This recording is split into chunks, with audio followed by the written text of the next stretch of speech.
Horrors of our Lotus, volume 62. So while stripping the car down, noticed this just yesterday when these dampers and spring units are fairly new. They were fitted not that long ago. In the grand scheme of it, I mean late 90s. So it's only fair to put in an edit at this point.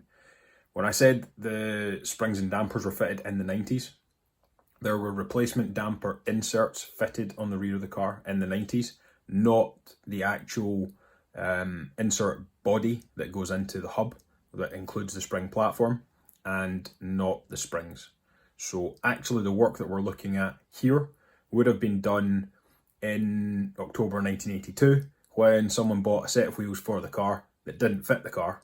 So rather than changing the bolt-on wheels, decided to muller half the chassis and its associated suspension components to make the wrong size wheels fit the car. And when they've been fitted, you can see the bottom spring perch on this side. I mean, I want to get in just how close that is to the tyre. Any deflection under load whatsoever, that tyre is going to start rubbing on the spring platform. It's actually amazing that there's no witness marking on the tyre of that happening. But that's far too close, that's ridiculous. And equally down the bottom, you can see they've actually shaved some of the head off the bolts that hold the wishbone onto the hub, which is just incredible. But that needs to be rectified. We need to do something to have slimmer, either slimmer springs and dampers, which is possible, they're quite wide, or the offset of the wheel would need to be moved outboard, which I think there's enough space in the chassis, in the body wheel arches to do. But with these being centre locks, the only way you can do that, you can't really run wheel spacers. What we would have to do is get the wheels, the barrels of the rims remade. They are 3-piece split rims, but get the front and the inner and outer barrels remade to move the offset out by 1 inch.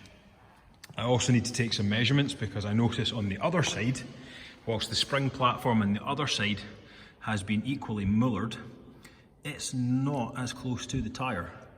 That is borderline, but I would actually say that that is big enough a gap to be okay with. But at the same time, the bolts on the wishbones have had the same treatment with the grinder, and yeah, that's just not on.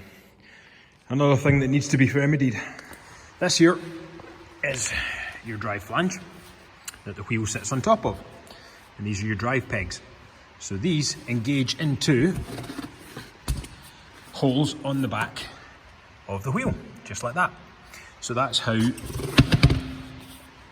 addition to the clamping force onto the hub, you guarantee that the wheel's not going to rotate on the hub.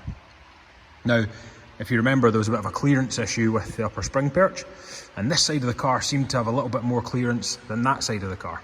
Well, that's because that side of the car only had 1 washer on each peg of the drive flange, and this one has 2 washers on each peg of the drive flange.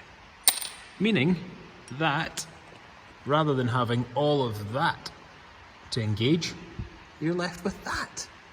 Fantastic.